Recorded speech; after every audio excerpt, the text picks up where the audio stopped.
at midday today, so we scheduled to past midday. So hopefully you're all still with us here today. And like to welcome Jason Tidale is here with us from HippoCert. Good afternoon. And he's going to talk to us today about tips for a better website. Just before we're going to start there, my slide, is moving now. So just to introduce myself as well, because I'm here instead of Stephen today. He was on a prior appointment. So my name is Pamela Taylor and I work for Love for Marketing.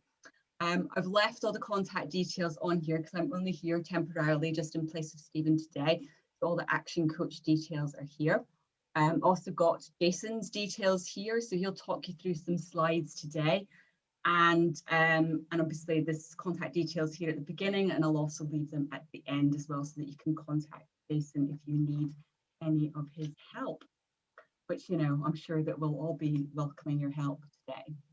So one of the things what you can expect from today is one of the phrases that Action Coach uses a lot is BFOs.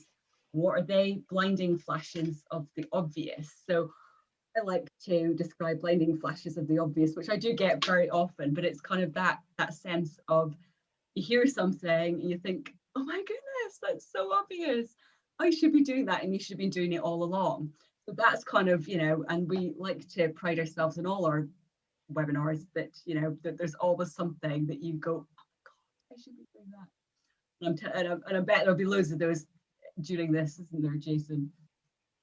So without further ado, I'm going to stop sharing my screen and I will pass you over to Jason. Oh, does that go back to get you to Are we here? Right, I'll share mine now. You can share my screen. Here we go. Yeah.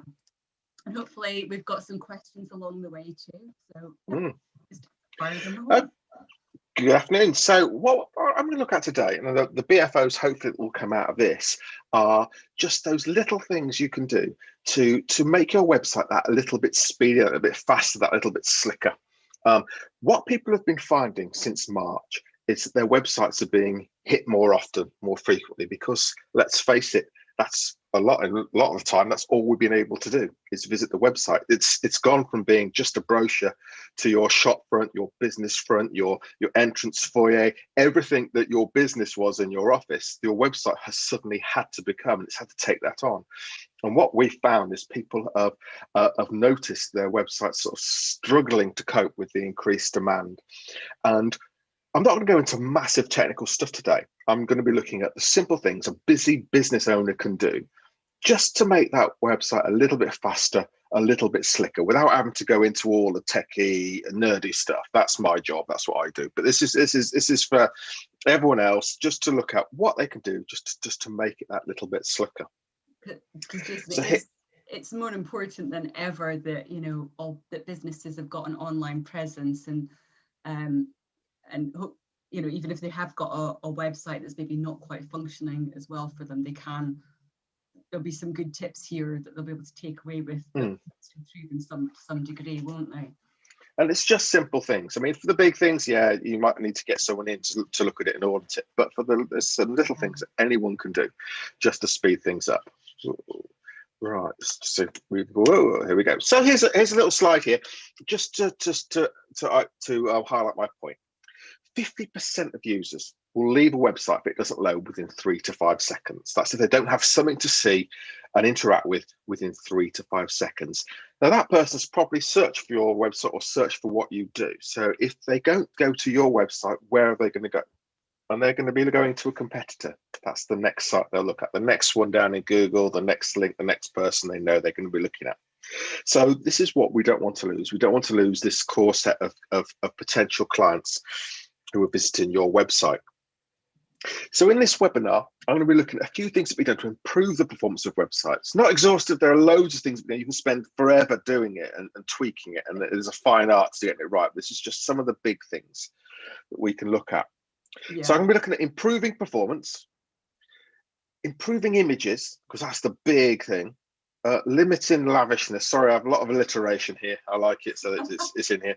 A bit of that, so. Considering caching, harnessing hosting and the Hippo help, what we could do to help it if you want to take things that stage further. Right. So first of all, probing performance. What makes your website slow? It can all be summed up in one simple little line here. The more things you have on a page, the longer it takes to load. That's basically it. So how do we reduce that?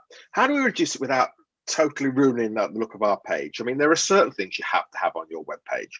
For example, on my website, there's a little snippet, there's a little plugin I use that allows people to quickly search if a domain name is available and buy it. And it's a nice little tool, they can do it quickly. It slows down the page a little bit. It's got some code in it that slows down the page.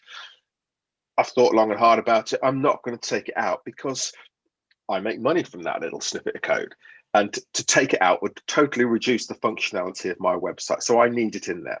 So you've got to balance it up. You can't take everything out. We could all have plain text web pages that load instantly, but what would be the use in that? Where would be the fun in that, to be honest?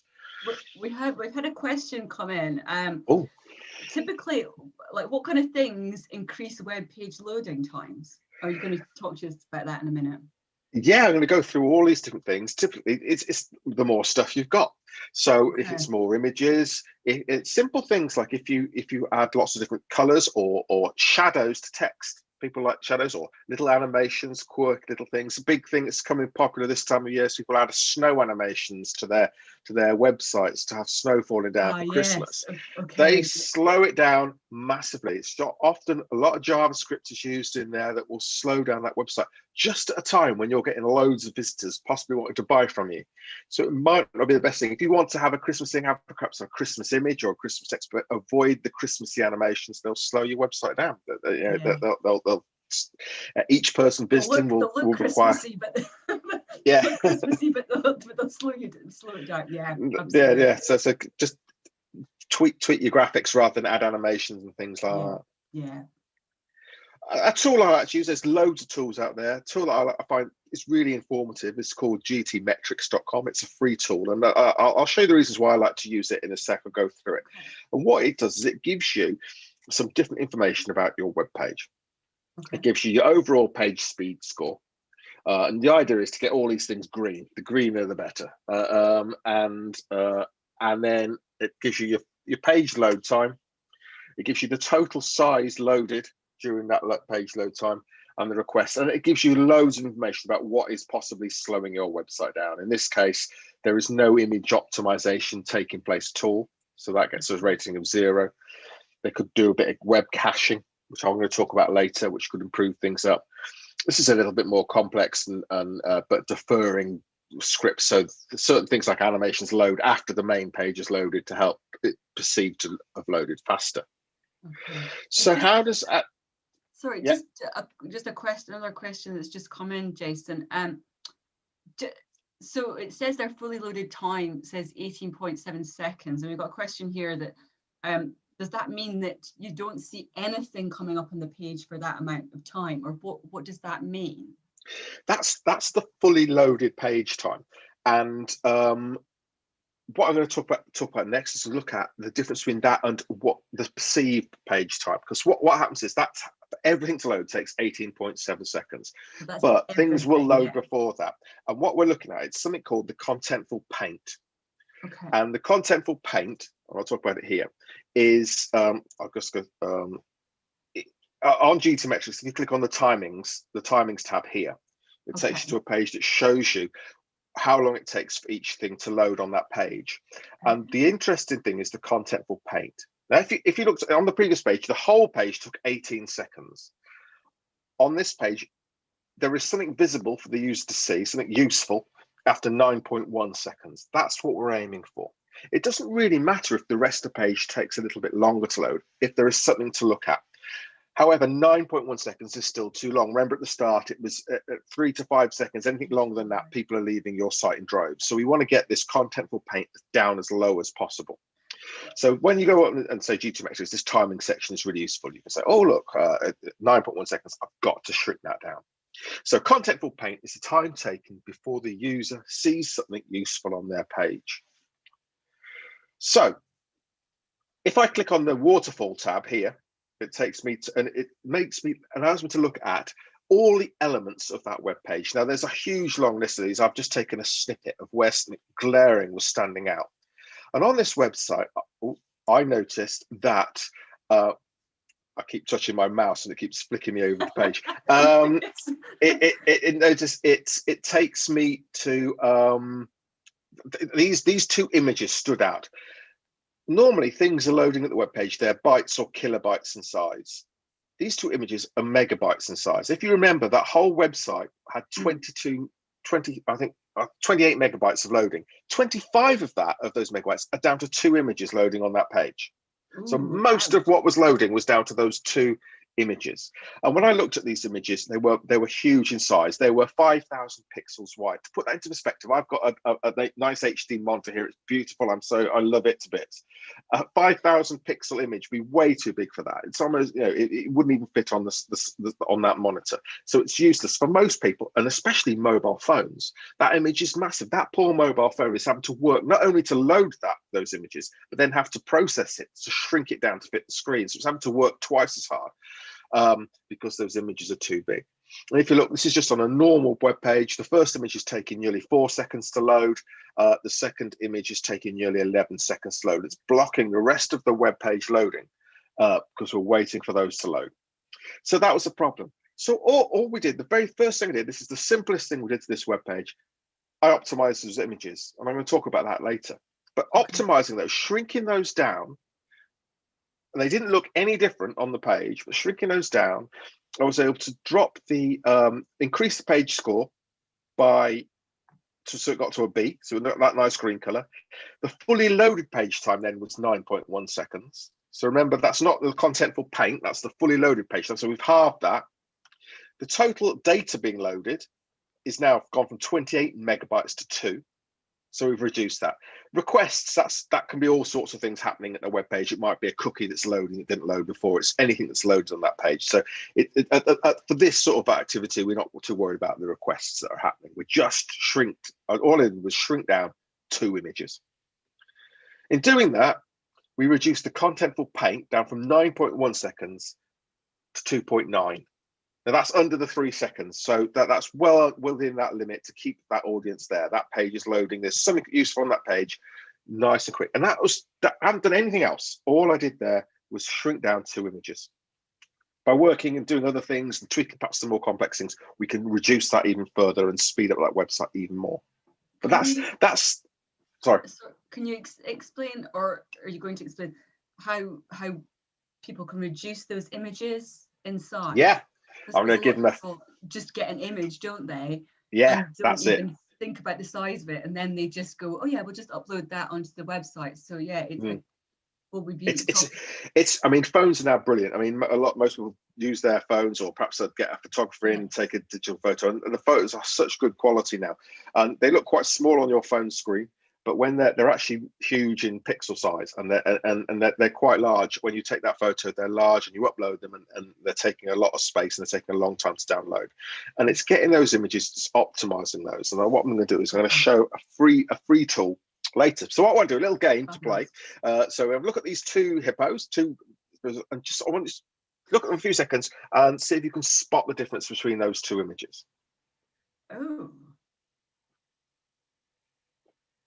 I suppose one looks a little bit closer than the other one, but other than that, they look very similar. I mean, I can see all the detail in each image very clearly. Right down to that, I can barely tell what the difference is. I think they're identical in size as well. I think one just looks slightly closer to the other. The one on the left is 76 kilobytes in size and will load in under 1 second. The one on the right is 6 megabytes in size and will load in 5.5 seconds. Oh my goodness. So looking at those 2 images, you can't tell any difference between them. But on a website, one will take a lot longer. And you've got a few of those ones on the right on your web page. You're going to significantly slow it down. So how do we? Yeah. I would have thought that it would have distorted the image slightly. But it's, you could still see all the detail. I can see the right onto the, all the detail on the features as well. It's quite incredible. Yeah. I think what happens is when you take these high quality images on your phones, there is so much information in there that it's for such a big screen, you can shrink it down to fit on the smaller computer screens. Most people are using tablets and mobile phones to look at websites these days. So those images are smaller than they are on a massive monitor. Some photos you're taking on these phones are big enough to make a billboard photo out of. But that's the detail. So by reducing them down, it doesn't really make any difference to use what you're seeing on a screen. That's incredible. So how do we compress and resize these images? Well, there's two parts of making an image smaller: the compression and the resizing. And there's a great tool. This is free, called befunky.com. It's there's many free tools out there. This is what I found, and I use to shrink images down. So I'm just going to switch. I use the same one. I use Befunky as well. It's a very good tool. It's so easy to use. So what I'm going to do is I'm going to quickly swap my sharing over to a different screen. And so I think I've just got to do this, just a quick demo of what it can do. I've never met anybody else who uses this tool. I've always sung its praises too, but it's I mean, you can pay for extra features, but just for the general resizing, it's free. And there's loads of things. I mean, if you're a Photoshop person, Photoshop does that as well if you know how to use it. But this is one that's free, quick, and does a great job. So on the screen here, we've got. Can you see my two baby hippo and a mummy hippo? We've got more hippos, yes. You're going to get even more of them. And so here we go. So we've got the image here. The first thing you do when you get an image is, do you want all of that image in play? Do you need all of that on your screen at once? Because there might be bits you don't want. So we can reduce the size quite happily. So if I just look at the size now, I'll just quickly demonstrate what that size is. It's currently 4,088 pixels wide by nearly 3,000 deep. And in terms of size, if I look at the stuff, I've reduced that earlier. So I just got the actual size of it is 9.9 megabytes in size. So that's quite a large image. It's going to take over sort of, on a standard broadband or mobile phone, probably about 5 to 8 seconds to load. So it's obviously far too big. It's enormous. It would look high definition on a big screen. First thing, we could get rid of stuff we don't need on an image. So the first tool to use is crop, and that just takes away bits you don't want. So I'm just going to remove this edge frame here, perhaps go down to the top of her ears and just a little bit, make it a little bit smaller. And then, so I'll tick that. So I've reduced the actual physical size, and that's what I talk about when I talk about resizing, the physical pixel size of that image. So make it smaller. Most websites probably only about 1,000 pixels wide. So or an image is on there, you don't really need much higher than that.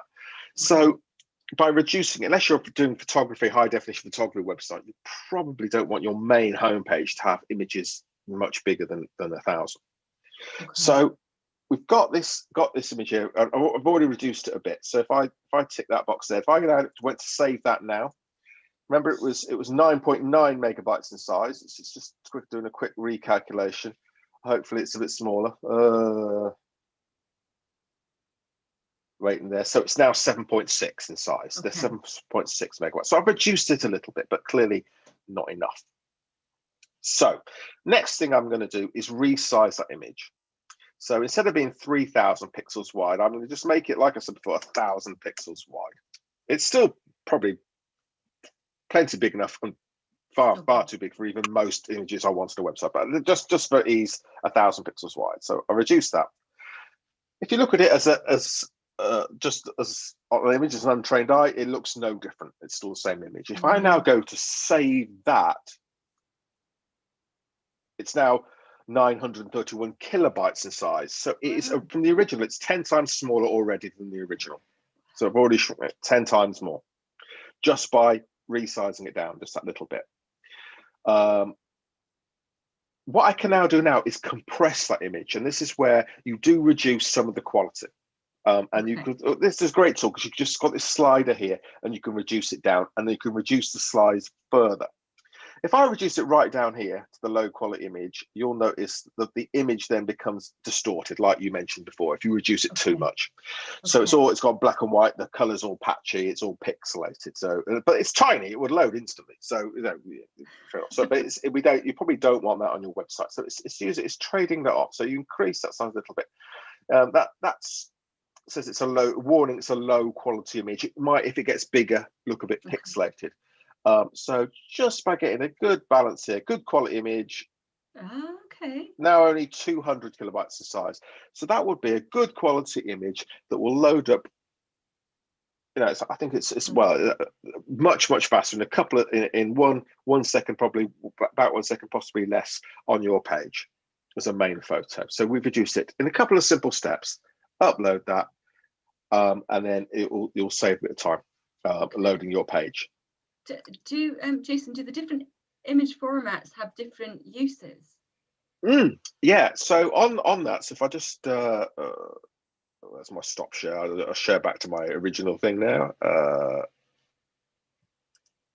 There's different image types, and they have different sizes and different uses. JPEGs, the ones that you're probably most familiar with, are the ones your digital camera will take, and they are used for photos primarily.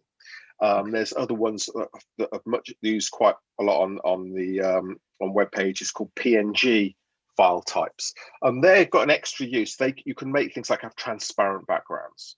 Again, they're slightly larger in size and they're not really suitable for massive photos because they get much bigger. But for small things like logos, where you want perhaps a transparent background or a small little image, and I'll give you an example of a transparent background using my little hippo toy later. You can take off the background, and yeah, he comes with me everywhere now, and that has uses on web pages. That has great uses on the website to do that element. So you haven't got these square, that makes it less blocky. There are other things as well. Things like you can use things like, this is a bit more complex, vector graphics. It's for cartoony type images. I use a lot of those for these cartoony type things, and they give quite crisp cartoon images. They're very small in size, but they're no use for photographs. They're great for little cartoon type things, but no use for photographs.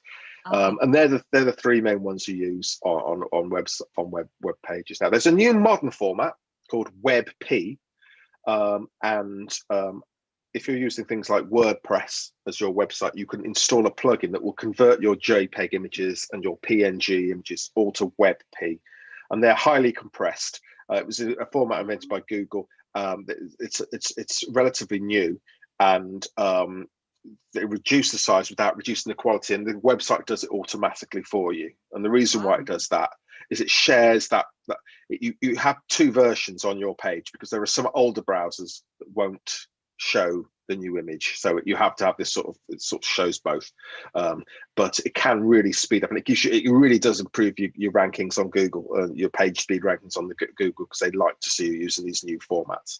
There are plugins that do that for you. That's very, very good advice indeed. Yeah. Oh, I don't know.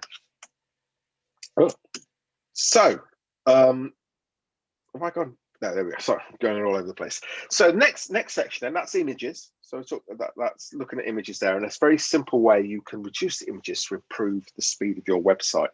But then there's the next section, limiting lavishness. It's always if you're making your own website, if someone's made it for you, and then you want to start, you take over and start looking at that website, getting that stuff on there. It's so tempting to use all the features that a web builder operates. A lot of people use web builders to make their websites, especially when they're starting up a business and they haven't got the budget for a big website to be developed. And things like Wix and Weebly, the sort of tools out there, and they have loads of tools, scrolling animations, parallax scrolling, different things, and spinning graphics and stuff like that. The more stuff you have, the more it slows down. Now, there's an episode of The Simpsons where Homer builds a web page, and I'm going to show you his web page because it now exists as real on the internet. No, and I haven't seen it. Homer's web page, and it's here we go. Here we go. And Homer's webpage, and he basically has all these animations. I don't know if you can see the animations are working there. You can see them going all over the page. And every single one of those animations, in fact, the minute I started sharing that, it slowed my computer right down because it's having to send all those animations over to you. And so it's there, and you put all that stuff on, and each one of those animations, the computer is having to do some work to show it. Not only is the computer the server end having to do that work, but the computer, your end, is having to do that work. A mobile phone is having to do all that extra work in order to show that information. So the more stuff you have doing stuff, the slower your website will be. It might not just be slowed down as in loading time, but it gets clunky, difficult to use. Now, I'm a bit worried now because my mouse pointer is always stopped just by doing this. So I'm just hopefully I can stop that share as quickly before my computer overheats and get back to the main screen. The thing is as well, though, even with lots of animation on a website, it's a bit busy for the user to look at too, don't you think? I'm not keen on looking at loads of animation myself. And I think it detracts from the message of your page as well. I'm not saying it's I'm just closing that down now because it's causing me problems my end. I think it can detract. There's some stuff that can really focus what your message is and focus what you do, and there's some things that can really detract. So don't go crazy with the stuff on your page. Certainly, if you've got a lot of images to show, create a separate web page with an image gallery. The user then knows that's going to perhaps take a bit longer, knows they're going to have to click on the images they want to see. On your home page or your landing page, just have the crucial images, the images you really want to get that focus. Don't fill it with stuff, because that is, you want to load it fast, you want to get that message across quickly. Absolutely. If you've got to use videos, and videos are great on websites, especially if you've got things like instructional videos, and I'm building a load of them now, get a YouTube account, let YouTube do the work for you. Don't have it on your website. Your hosting company will be so pleased with you if you dump a load of videos on your web host. You're going to really cause problems if you've got a lot of videos and if you've got a busy website and lots of people are using those videos. Your bandwidth is going to rocket, and they're going to go, we need to move you to a more expensive package because we can't handle this. We can't handle all the videos you're showing. Get YouTube doing it. You can embed YouTube videos on your web page as an option in YouTube to do that. Yeah. YouTube is then doing the work. And we know YouTube's good, it's fast, and it's going to show your video well without any problems. It's amazing how many people do try and upload large videos to their website. But if you can use YouTube, plus it's there, it's being ranked in Google on YouTube. You can take advantage of all the other features that YouTube has on offer, like auto subtitles and things like that, things that can be really hard work and are very useful to have on a video. That's really useful because there are a lot of industries out there right now that do need those, YouTube videos. I'm thinking of, industries like personal trainers who kind of have to show what they do. They need that videos on there. So yes, so they have to do that through YouTube rather than it just means your YouTube are doing the work and you're not having to pay the server to do it. So it just saves you a lot of bother and makes your website faster. Removing, if you're using a CMS like WordPress, but there's and includes things like Weebly and Wix out there. Any plugins are great. They do. I mentioned the one that I use to do my domain name searches. It's great, useful plugin. There's others. There's ones for security, ones for different display things, forms to fill out, feedback forms. There's all sorts of plugins on there, but it can be you can overload your CMS with every single plugin. Oh, I need this for now. I talked about this. There's one for WordPress that people using, the Snow plugin I mentioned before. They install it at Christmas time and then they just disable it the rest of the year. But even disabled, it's still using resources. So delete it. If you want to use it again next year, re-download it. Then re-download it, right? If you're using sometimes people use one plugin, they don't like it, so they get the one they think's better and start using that, and they forget to remove the old one, and you've got two, and they can conflict and cause all sorts of problems. So if you're not using one, disable it and delete it, and that's the best way forward to it there. Remove any effects. I've talked about effects and animations with Homer's website. Another big thing is be frugal with your fonts. Don't overuse fonts. Try and limit them as best you can, and that doesn't just go, especially because a lot of websites now use Google fonts, which are great. They load quickly. There's lots to choose from, and it just means you've got better, you can make your website more unique. But if you're having, say, your titles are all bold, then you've got things with italic, things in super bold and ultra bold, and then things in regular, things in light. Each one of those is a separate font set that has to be loaded before your web page can be displayed or displayed properly. So when you start thinking, actually, I think I'm going to have all my titles in bold, my main text in regular, and web links in italic. So I've got 3, and stick to those rules. Be firm with yourself. Don't add any more than that. Stick with that. Yes. Even if the font is the same font, the bold version loads more than just the regular version. So Yeah. it's making sure you don't overuse the different types of fonts. And obviously, if you've got 10, 12 different font styles on your page, one, it's not good practice. It sort of detracts from your sort of branding, your sort of corporate image, but also it's just going to take a long time to load. So just be careful and have a font plan when you start thinking about your webpage. Plan. I like that. Have a font plan. It's also again, I'm sort of thinking about when you sort of visually look at a website as well. It's cleaner as well, isn't it? When there's not too many different fonts going on there. That's what each font is what it, almost like what its purpose is. I do like that. And there's certain fonts as well, which are known to be easier to read. You've got to remember, not only do we have to think of web page loading times to make a good website, but accessibility for people perhaps with reading difficulties or sight difficulties. And there are certain websites out there, I haven't got any with at the moment, that you can look at and saying, well, actually, if I put this font, I'm excluding anyone who's dyslexic because they will struggle to read that type of font. And there are certain fonts that are dyslexia friendly. There are certain fonts that look good.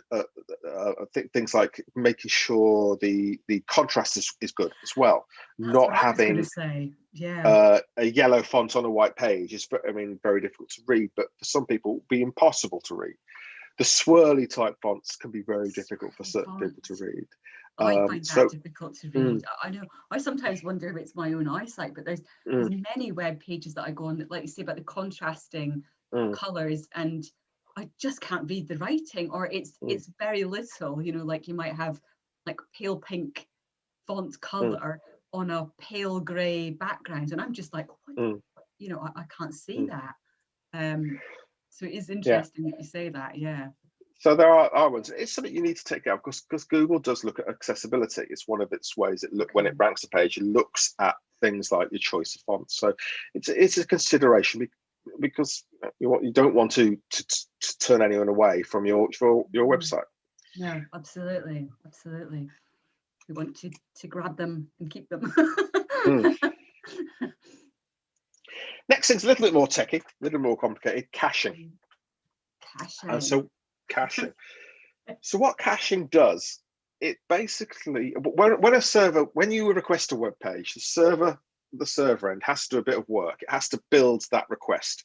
So it adds things like the text, it adds the images, it's any dynamic content in there, it will build and add to that page depending on what you've asked for. And that page is then sent to you as a single file, a single set of pages that you can then read. Now, each time someone looks at that page, it has to be rebuilt and sent to a user. If you've got 1 or 2 visits an hour, it's not going to be a major problem. But when your visits build up, which you want, and that you want that to happen, and you're getting 100 hits every few minutes, your server is having to do so much work building that page and sending it to all these different users. So what we can do is we can cache that page. We can store it pre-built, ready to send out. So the server hasn't got to do any work building the page, it just sends it out to new users. So you can use caching tools, cache plugins, number of free ones, you can pay for them, and it doesn't matter really what sort of content management system you're using for your web page, whether it's WordPress or some of things like Weebly and Wix. There are caching options there available, and you can pay for and have free. And what that does is when the first user looks at that page, it builds the page and then stores it. And then when the next person comes along, it sends the pre-built page. And then what you can do is you set a time limit on how long you want that page to stay built. Perhaps set it 24 hours. And then every 24 hours, after 24 hours, it will then generate a new one and send that out. So you're not sending old stuff all the time. And you can set that time limit. If you think most of the pages on any website don't change that often, there'll be some that change more regularly. And if you've got one that changes all the time, you might exclude that page from your cache, so it's always a fresh page. So you can do that. There's always options in these tools. Gets a little bit technical, but there are different options you can choose.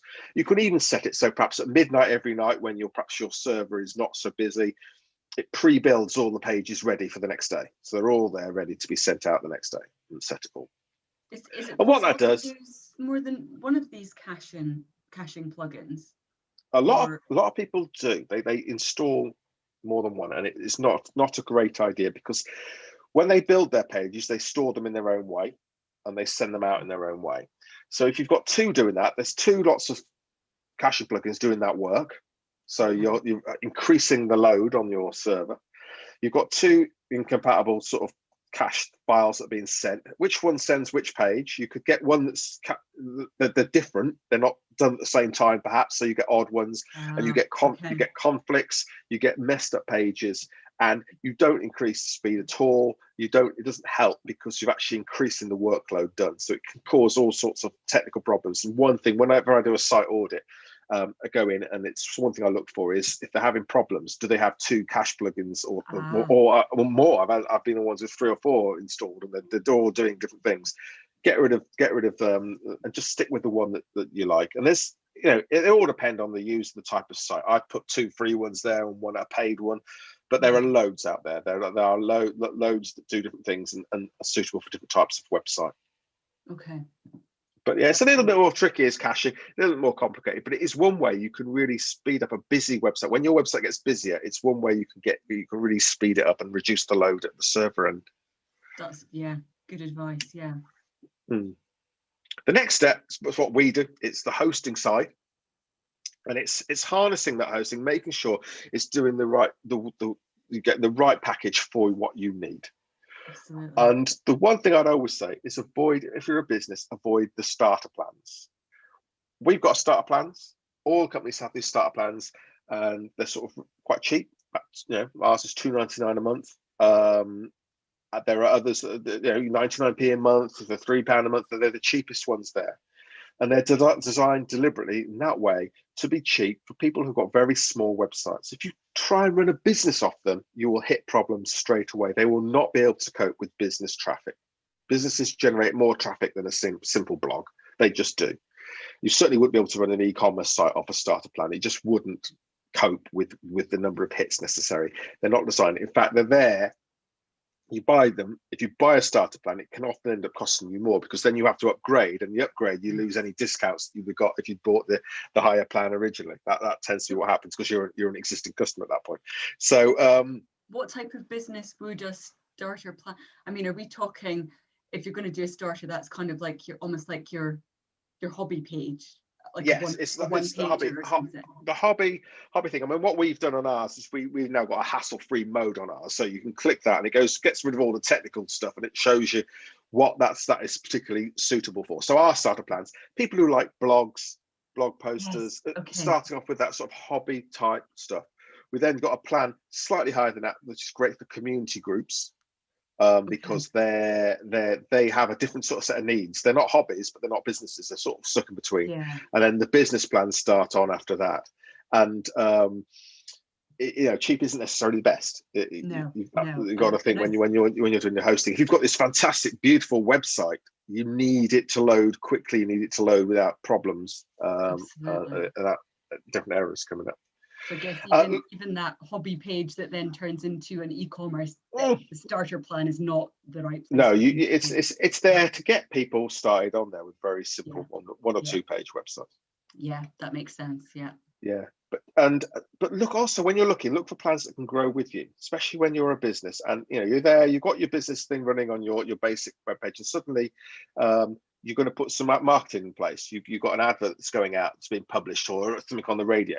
At that point, people will go to visit your website and more people will go. And so it's basically being able to contact your host and say, look, we've got this advertising campaign coming out. Can you upgrade our service for a couple of weeks while we're running this campaign? And it's looking for hosting that can support that. And you're not stuck to, I've got to upgrade to this ultra fast one for a year, but can I just upgrade up for a short period of time, see if I need it? It might stay there, but if I don't, can I move back down again? And it's been able to switch between these at times of peak demand and being able to look at it and having businesses that work with you for that. That is really useful advice, because I bet there's a lot of people that have no idea that you can do that, or like you say, maybe they can't with the hosting plan that they're on. But that's amazing that you can do that for a short period of time and then come back down.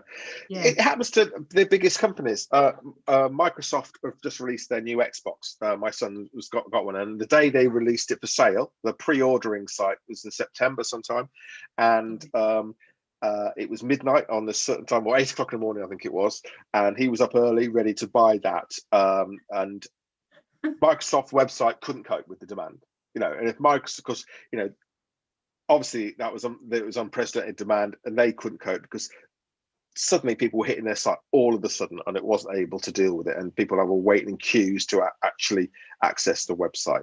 And it stands to reason, the more people trying to access it, the more work the server's got to do, and eventually it won't be able to cope. And it will stop, and it will just shut everyone out, or just shut down. And so, on a smaller scale, it's equally the same thing can happen. You put that advert in the paper, you put that advert in a magazine, you go on the radio, you suddenly start a Google marketing campaign. Can your website cope with that? Being ready for that and being prepared. Also, the other thing to consider is Google specific plans. Google business specific plans. Plans that are designed especially for businesses, for the sort of larger e-commerce type sites that are not shared hosting. You can get hosting that's shared, you share it with a number of people on the same server. You might want to then move up to perhaps a bit more of a dedicated solutions. It might not be straight away, but you want an option to be able to move to those services for specific business plans. And then obviously making sure the support is there when you need it, getting that support in place. Support is key, like you say. If there is that point, you have a problem with your website for that time. If it's an e-commerce website and you've done an upgrade and your upgrade breaks it, it's essentially the same as shutting down your business for that day. If you do not have someone who can quickly look at it, back up. If you've got an e-commerce site, get a backup plan with it. And then you can quickly restore it. Black Friday coming up as well. I know in previous years that many e-commerce sites have have not functioned properly because they're not used to that traffic throughout. They're not getting that traffic visits throughout the whole year, and they get to Black Friday, and all of a sudden, their website. It's the same as the sales. Remember in the old days when we had the January sales and people were queuing out the doors? They're queuing to get into the shop that normally can handle its visitors. Well, your website becomes like that, and people are queuing outside. They can't get into your website because it can't cope with that demand. And we've probably become a bit more impatient these days. That we probably want around. I mean, back in the days where people would have queued outside at midnight for the shop opening at 6 in the morning. I mean. I probably wouldn't do that. So So good hosting is an investment, and research the whole package carefully. Don't just go for the cheapest one you see, the first one you see. Research around it. Speak to the hosting company. Speak to what they can offer you and how they can help you. You wouldn't buy a Porsche and put a 1-litre engine in it. Your hosting is the engine of your website. It's that back end part, and if it's not up to scratch, your beautiful website will not work. It's as simple as that. When it reaches a hill, it will stop. Fantastic analogy, that. Yeah. Fantastic. So I was talking about the PNG earlier with the transparent background. Well, that was a photo taken, and then I removed the background, and so it's now got a transparent background. So instead of having a square background around it, you can see that little hippo there. It's got a transparent background. So that's our hippo toy anyway. So how can HippoServe help? So in regards to the hosting, we offer high quality, fast hosting, consultation. So if you want to talk about what you need, talk about your hosting needs, we'll talk about it, and we'll make sure you get the right package for you. You won't get something that's too slow. Won't get something that's sometimes you can oversell package, and you've got way more capacity than you would ever need. And it's been able to move for that when it's necessary. And there's free transfer. So look for hosting companies as well. Offer that free transfer from your old place. What does that mean, Jason? When you do free, what does that mean? What's included in that? What's included? Well, once you've got move your site over. Sometimes it's relatively straightforward. You just copy all the website data to the new host. So one place you move it over to the new host, and then what we do with that is we make sure it's working before we do the switch. We check it's working. We check it's compatible. We'll also just check if there's any upgrades required if it's an older version. Yeah. It's not always possible. There are some hosting companies, and there's some ones there that actually retain the data and will refuse to release the data. Either they'll want a massive fee for it, or they'll retain ownership of it. And that's one thing you must be when you look at hosting, make sure that you retain ownership of your website, and it's your website, and you don't just sign it over to other companies.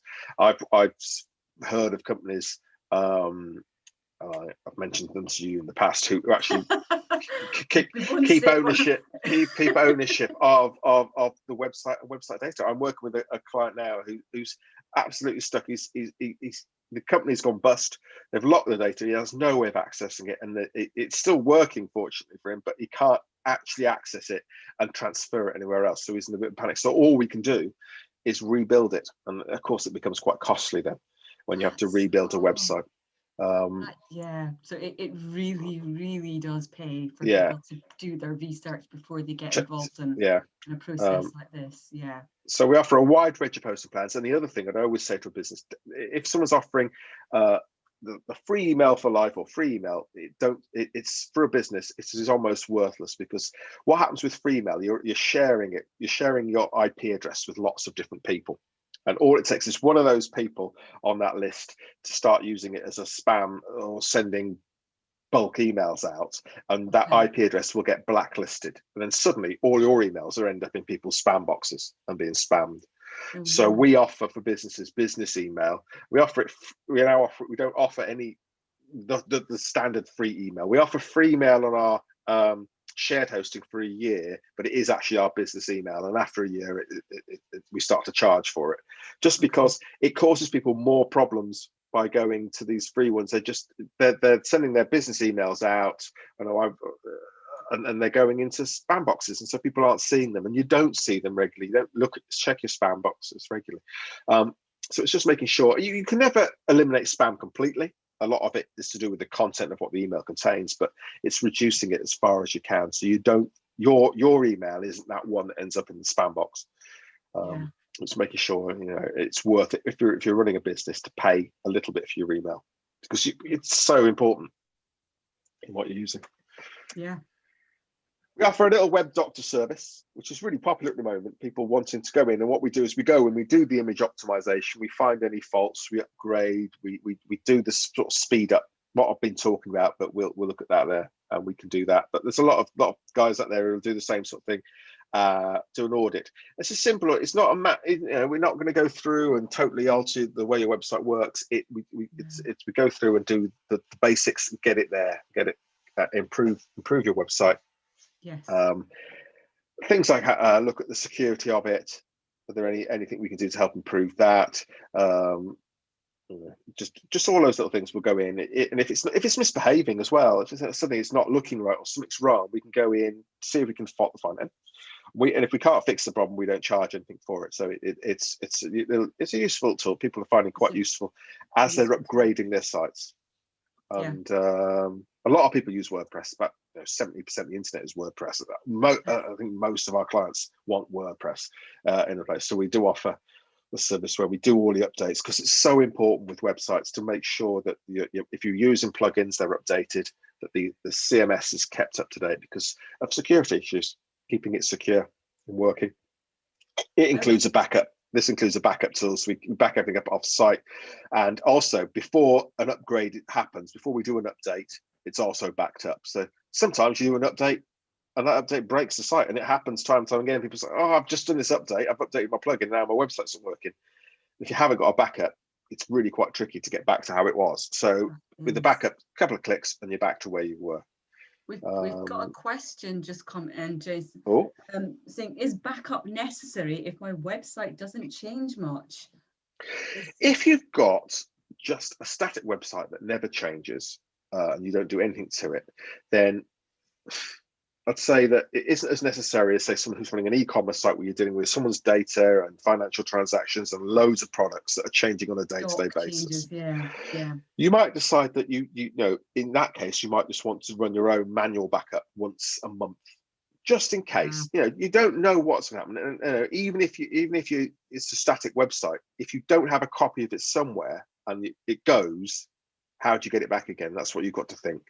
Yes. So it might mean you don't want a nightly backup, but you might want to back up occasionally. You might want to do it manually. You might want to copy that data, because what is going to happen if that website goes down, if it gets infected with a virus gets on it, or it gets someone hacks into it and changes it, can you revert it back?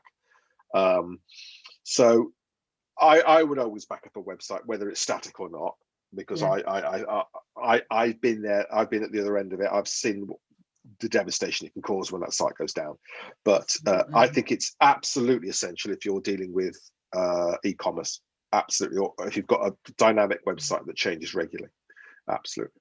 And I was basically one could argue also that websites should be changing, regularly. Even if people are updating, dates or blogs or information in order to keep, and with Google, I suppose everybody should be updating their website, on a regular basis. Yeah, no, absolutely, and I think it is a key thing. I have clients who have a website, and it never ever changes. It's the same site as it was a number of years ago, and you go in, and the plugins are desperately out of date, and you've got to change a few things. But again, even if that disappeared, you've got to be able to get it back somehow. Get it back. Absolutely. Otherwise, if you don't, you're faced with a rebuild, and there's the costs involved in the rebuild, which, if you do it yourself, there's the time. It can take a while. If you pay someone, it's a lot of money. So, it's making sure it's an investment, and you've got to keep track of that. Absolutely. That is the key word, I think, Jason. It's an investment, and you want to invest in it and do all the housekeeping. As you say, it's a bit like a house, isn't it? And as you say, it's your shop or whatever. It's your building almost. So you have to keep it. You wouldn't just be throwing all your rubbish everywhere. You'd be tidying it up. So it's always worth to do housekeeping, isn't it? And it's simple things, and it's just making sure. I mean, hopefully today, that's pretty much what I'm talking about today. But I've gone through a couple of things that anyone can look at, especially with the images. If it's a key thing to take away today, check your images of your website. Your hosting company. I mean, we love it. I mean, I always go through and I chat to people, because it's from my point of view, from web hosting, if someone can reduce the amount of traffic on their website, or reduce the amount of data being sent to and from in every request, it's better for me. It's cheaper for me. I can have more customers on one server. I can it makes my stuff more efficient. So giving people advice, helping them optimize their website benefits me as well as the customer. So I like to help them do it.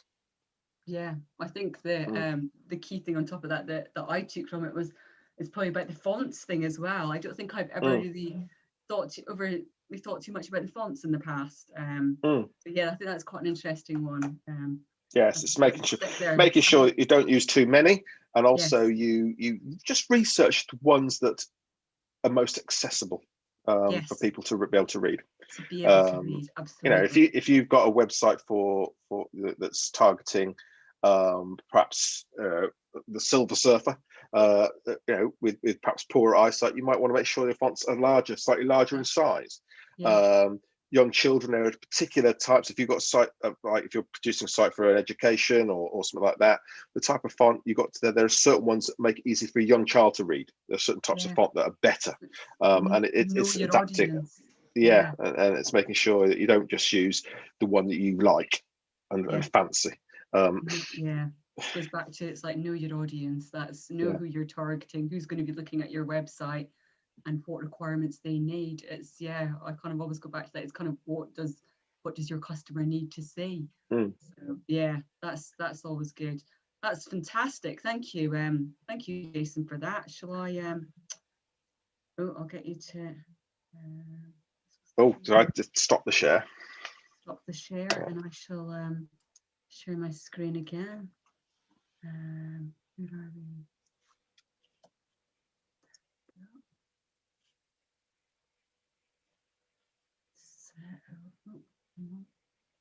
Comment slide.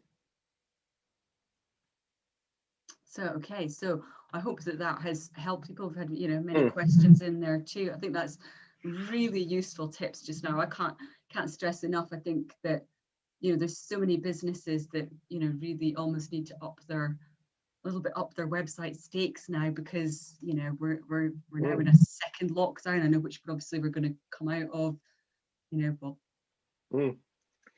The only other benefit, if you want to, if you think of switching and have a chat, I'm happy to have one-to-ones with anybody. But if you do switch, you get shared hosting with us. You do get, at the moment, you get one of these free with all our shared hosting. My daughter designed the logo, and she designed and this logo was used to make this. So she's chuffed, and so that's there. So but, that's fantastic. You know, I did see on LinkedIn that you'd received your delivery. I was like, yay! I hope he's. I got hundreds of them. So please, I need some space. So please buy some hosting, because I've got to get rid of these damn hippos. Classic. Oh well, yeah.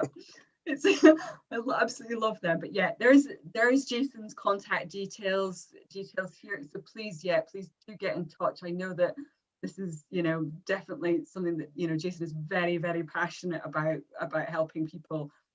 You know, we've had discussions in the past, you and I, about, you know, about people who've had their fingers burnt. So, you know, we can say for sure that Jason is definitely a very trusted source and worth getting in touch with if you are, you know, if you're having problems with your website and you need, you know, somebody to look at it. So yeah, please do. Cool. So yeah, just a small plug again for Action Coach. This is, you know, but we've got this deal at the moment about 30x Business for Brad Sugars, who is the founder of Action Coach with 30 years of business experience. You can be watching 30 minutes a day for 30 days working on your business, and it's £30 to sign up. I can honestly say I have used this, and it's incredible the amount of information. I can't even believe how much information you can get into a 30-minute video for a start. You can definitely worth looking at if you're a business and, you know, maybe your budget is a little bit smaller. These are really, really worthwhile. I can't sing these videos enough praises, to be honest, but yeah, do get in touch if that is what you are looking for. And thank you all for listening, and stay well. Thank you so much, Jason, for that. Thank you. Thanks for having me. One day that I took over, it's nice that it's a subject that I also feel very passionate about too. So I'm delighted that that's what the subject that we're talking about. But thank you very much, Jason, for joining us. That's okay. Thanks a lot. Go on. Yes. So, thank you. Thank you. And take care, everyone.